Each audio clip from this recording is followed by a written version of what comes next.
我係 Brownie， 我今日會介紹披卡馬斯克嘅第3個夏尼露米娜嘅攻擊工具啦。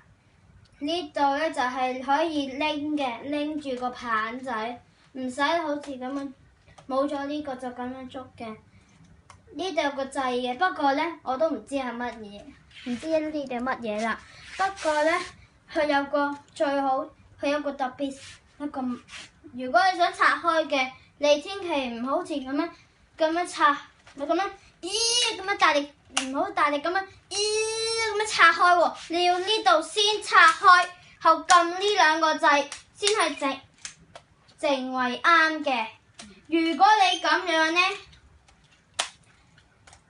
咁樣你就會爛嘅。等一陣嚇。你轉一下就有聲音嘅。呢度咧，如果你想知咧，因為呢個咧，你撳一下，呢個就可以有個掣，撳一下，撳一下。但係因為今次嗰個光咧係有啲壞壞地，所以我暫時唔介紹住啦。